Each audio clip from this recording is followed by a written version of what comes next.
नीरज जाधव आणि भोंदू खरातमध्ये शाब्दिक खडाजंगी, एसआयटी कडून समोरासमोर चौकशी, सूत्रांची माहिती।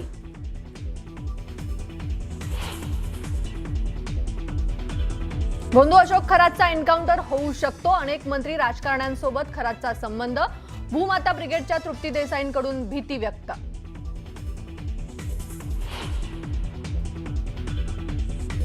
नाशिक पोलिसांच्या नाकाखाली टिचून घटना घडत होत्या, गुप्तचर विभाग आणि स्थानिक गुन्हे शाखा काय करत होती, राधाकृष्ण विखे पाटलांचा सवाल। रोहित शेट्टींच्या घरावरील गोळीबार प्रकरणी 14व्या आरोपीला अटक, आरोपी प्रदीप उर्फ गोलू पंडितला उत्तर प्रदेशमधून अटक।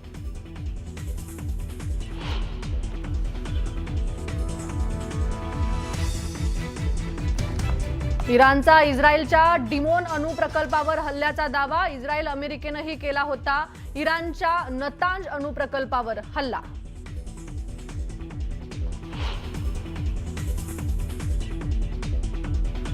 इराणच्या नतांज अणु प्रकल्पावर हल्ल्यामुळे रशियाची नाराजी, तर इस्रायलनं हल्ल्याचा दावा फेटाळला।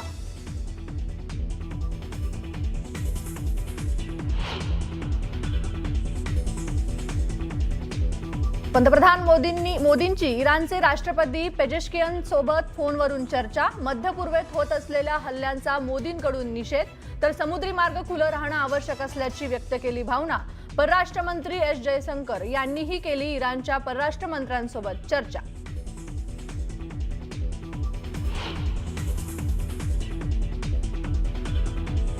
हिंदी महासागरातल्या अमेरिकेच्या डियोगो गार्सिया सैन्य तळावर इराणनं 2 क्षेपणास्त्र डागल्याचा दावा, अमेरिकेच्या सैन्य दलात उडाली खळबळ।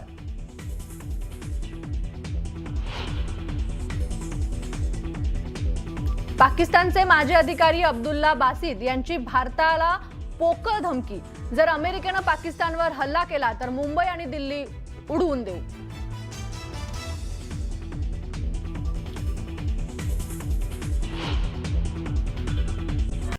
भोंदू बाबा अशोक खरात याच्याबाबत तक्रार देण्याकरता आणखी 3 महिला पुढे आलेल्या आहेत। एसआयटीच्या पथकाला यात यश आलंय की या 3 महिलांपर्यंत पोहोचावं आणि त्यांना कन्व्हिन्स करावं की त्यांनी या संदर्भात तक्रार करावी किंवा बोलावं। महिलांना विश्वासात घेतल्यावर खरात विरोधात तक्रार देण्याकरता त्या तयार झालेल्या आहेत।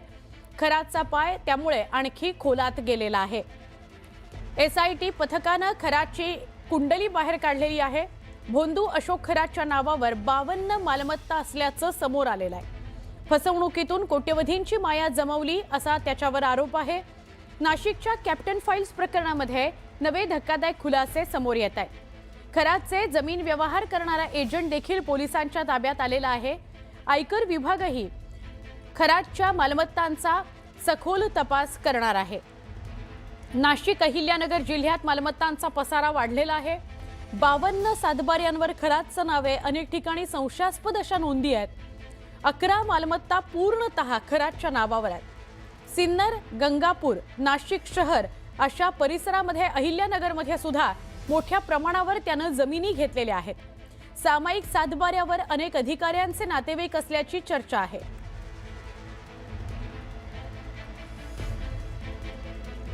आपण थेट या सगळ्या संदर्भात अधिक माहिती घेणार आहोत आमचे प्रतिनिधी सहकारी लक्ष्मण घाटोळ यांच्याकडून। लक्ष्मण, आणखी पाय खोलात गेलेला आहे। 3 महिला ज्या तक्रार करायला तयार झालेल्या आहेत आणि वेगवेगळ्या मालमत्तांचीही आता चौकशी होणार आहे, काय सांगाल? सुवर्ण, खरं तर या सगळ्या प्रकरणामध्ये आतापर्यंत एका महिलेची तक्रार होती आणि त्या एका महिलेच्या तक्रारीवरून पोलिसांनी हे सगळं जे प्रकरण आहे ते उलगडायला सुरुवात केलेली होती। मात्र पोलिसांना अपेक्षा होती की या प्रकरणात आणखी काही महिलांचा छळ झालेला आहे। ज्या पद्धतीचे सीसीटीव्ही पोलिसांना मिळालेले आहेत त्या सीसीटीव्हीच्या अनुषंगानं पोलिसांना अपेक्षित होतं की या सगळ्या प्रकरणामध्ये इतर ज्या महिला ज्यांचे सीसीटीव्ही पोलिसांना मिळालेले आहे त्या महिला पुढे येऊन या सगळ्या प्रकरणामध्ये स्वतःहून तक्रार करतील अशा प्रकारची अपेक्षा पोलिसांना होती। मात्र यामधल्या अनेक महिला स्वतःच्या इज्जतीला घाबरतात, स्वतःच्या एकूणच या सगळ्या गोष्टीला घाबरून त्या पुढे तक्रार देण्यासाठी यायला तयार नव्हत्या। मात्र पोलिसांनी त्यानंतर एसआयटीच्या पथकानं या सगळ्या महिलांना विश्वासात घेतल्यानंतर आता 3 महिला या सगळ्या प्रकरणामध्ये या खरातच्या विरोधामध्ये तक्रार देण्यासाठी पुढे आलेला आहे। लैंगिक शोषण प्रकरणामध्ये अटक असलेला हा अशोक खरात आणि त्याचे सगळे पदाधिकारी कार्यकर्ते त्याच्या बॉडीवर असलेले यांची देखील या सगळ्या प्रकरणात चौकशी केली जाणार आहे. मात्र या प्रकरणातलं व्याप्ती जी आहे ती आता आपल्याला वाढताना पाहायला मिळते. केवळ अशोक खरातच नाही तर अशोक खराशी संबंधित असलेल्या सगळ्यांची आता या प्रकरणामध्ये चौकशी केली जाणार आहे. ज्या 3 महिला या प्रकरणामध्ये तक्रार देण्यासाठी पुढे आलेल्या आहेत त्यांच्या तक्रारीमध्ये नेमकं काय समोर येतं हे बघणं महत्वाचं आहे. कारण यापूर्वी जी तक्रार नाशिकमध्ये दाखल झालेली होती त्या तक्रारीमध्ये त्या एका महिलेचं लैंगिक शोषण त्याच्याच कार्यालयामध्ये करण्यात आलेलं होतं. अशा प्रकारची त्या महिलेची तक्रार होती. त्या संदर्भातला व्हिडिओ देखील समोर आला होता. मात्र या 3 महिलांचं लैंगिक शोषण कुठे झालं, कसं झालं आणि काय त्यांना नेमकं त्यांच्यावरती काय हे करण्यात आलेलं होतं हे सगळं तपासामध्ये समोर येईल. त्यामुळे हा जो अशोक खरात आहे याचे सगळे तपासाचे बारकावे जे आहे ते आता SIT कडून तपासले जात आहे. म्हणून रोज रोज नवीन धक्कादायक माहिती जी आहे ती या प्रकरणामध्ये समोर येताना पाहायला मिळते. आणि महत्वाचं म्हणजे आता या 3 महिला पोलिसांना तक्रार देता का आणि दिली तर त्यांच्या तक्रारीमधून नेमकं काय समोर येतं हे सगळं बघणं महत्वाचं असणार आहे. सुवर्णा, नक्की धन्यवाद माहिती दिल्याबद्दल. आज दिवसभरात अनेक गोष्टी उलगडतील या अशोक खरात प्रकरणामध्ये. बोंदू अशोक खरात प्रकरणामध्ये आयकर विभागानं सुद्धा एंट्री घेतलेली आहे. SIT तपास सुरू असतानाच खरातच्या आर्थिक चौकशीला सुद्धा वेग येणार आहे. खरातच्या मालमत्ता आणि कोट्यवधींच्या व्यवहारांची सुद्धा तपासणी होऊ शकणार. उत्पन्नाचे स्रोत आणि आयकर विवरणपत्राची पडताळणी केली जाणार. देणगीदार, भागीदार आणि आर्थिक मदत करणारे सुद्धा आता रडारवर आहेत. मोठ्या व्यवहारांचं लिंकिंग करून संयुक्त तपास केला जाईल. बँक व्यवहार आणि रोख रकमेच्या हालचालींची चौकशी केली जाईल. ग्राहकांकडून घेतलेल्या फीच्या पावत्यांवरही तपास केला जाईल. खरातच्या आर्थिक जाळ्याचा मोठा खुलासा होण्याची शक्यता व्यक्त होतीये.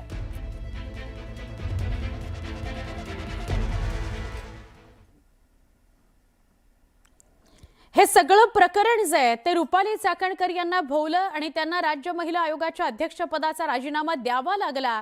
आता मात्र अजून एक टांगती तलवार त्यांच्यावर आहे.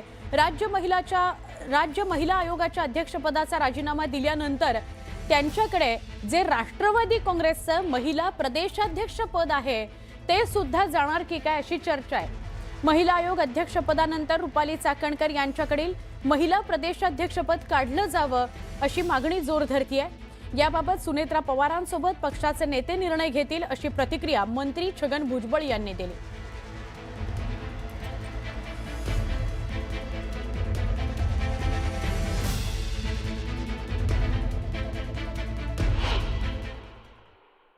त्यांना दोन्ही पदावरनं दूर ठेवणं गरजेचं आहे. राजीनामा तर हा झाला तेव्हा देवेंद्र फडणवीस साहेबांमुळे झाला, त्यामुळे त्यांचे आभार.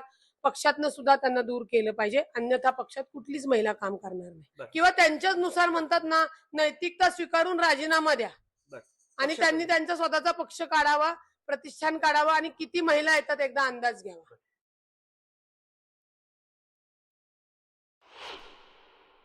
महत्त्वाचं म्हणजे कालच्या राजीनाम्याची खरं तर संधी ही सुनेत्रा वहिनींनी घ्यायला पाहिजे होती. पहिली गोष्ट तर उलट गृहमंत्र्यांच्या हस्तक्षेपाची वेळ राष्ट्रवादी काँग्रेसने येऊ द्यायला नाही पाहिजे होती. अजितदादांच्या पक्षाचा निर्णय हा गृहमंत्र्यांनी घेतला, तेवढी वेळ राष्ट्रवादीवर आली, हे वाईट आहे.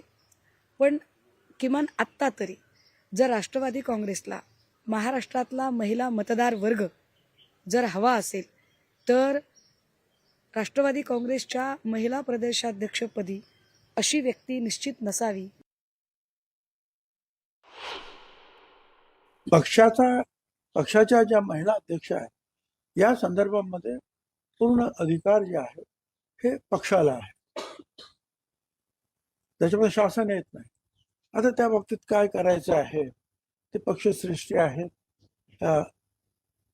आपल्या उपमुख्यमंत्री ताई आहेत, सुनेत्रा ताई, ही सगळी मंडळी बसून चर्चा करतील आणि ठरवतील. खरात प्रकरणावरून राजकीय वातावरण तापलंय आणि या प्रकरणात कुणालाही सोडणार नाही असं मत राष्ट्रवादी काँग्रेसचे नेते सुनील तटकरे यांनी म्हटलंय. दोषींवर तात्काळ कारवाई होईल, कठोर कारवाई होईल, ही राष्ट्रवादी काँग्रेसची स्पष्ट भूमिका आहे.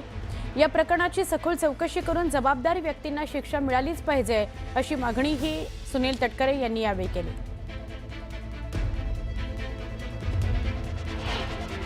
आज या विषयावरती ज्या वेळेला चर्चा होईल त्यावेळेला जरूर त्या बाबतीमध्ये एकत्रित निर्णय घेतला जाईल. त्याच्यामध्ये काय कोणाला पाठीशी घातलं जाणार नाही.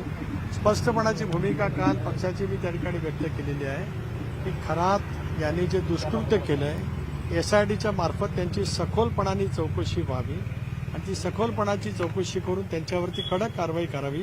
राष्ट्रवादी काँग्रेस पक्षाची स्पष्टपणाची भूमिका आहे.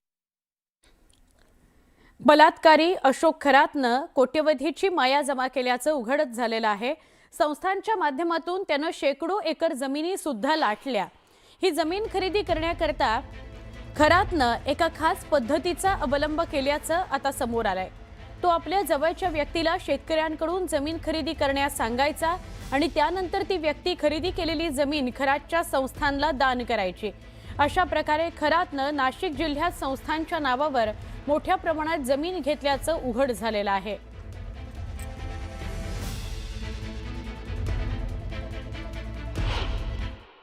ती जमीन आमचीच होती ना, पूर्वीची आमची होती, पण तिचा व्यवहार होता होऊन जा.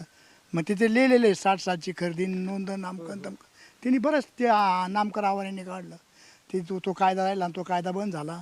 बरंच बोलला माझ्याशी कोण नामकर आव्हान मी नोंदीला आडा झाला तेव्हा मग त्याची हे झाले हुजत झाली इथं मंदिरामध्ये त्याच्या हॉलमध्ये. तो म्हणे ते करून घेऊ म्हणतो लगेच खरेदी मारून घेतो.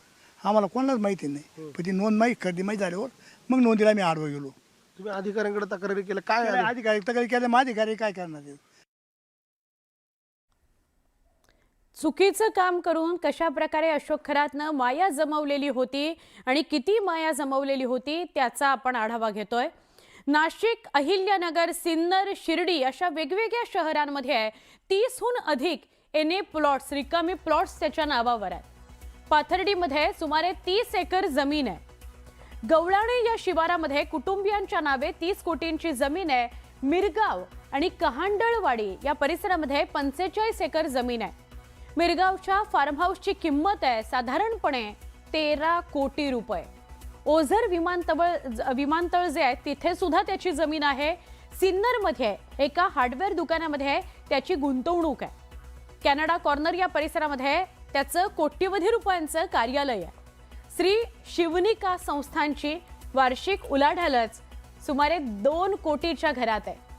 कर्मयोगी नगर इथं त्याचा आलिशान बंगला आहे. अशोक खरातचा एन्काउंटर होऊ शकतो अशी भीती भूमाता ब्रिगेडच्या तृप्ती देसाईंनी व्यक्त केली. अनेक मंत्री, राजकारणी यांचे संबंध त्याच्याशी आहेत आणि ते उघड होऊ नयेत याकरता खरातचा एन्काउंटर होऊ शकतो. 24 तारखेला तो होऊ शकतो असं तृप्ती देसाई यांनी म्हटलेलं आहे. त्यांनी तारीख सुद्धा सांगितलेली आहे आणि ही भीती व्यक्त केली आहे तृप्ती देसाई यांनी की अशोक खरात याने कुठली नावं उघड करू नयेत याकरता त्याचा एन्काउंटर केला जाऊ शकतो.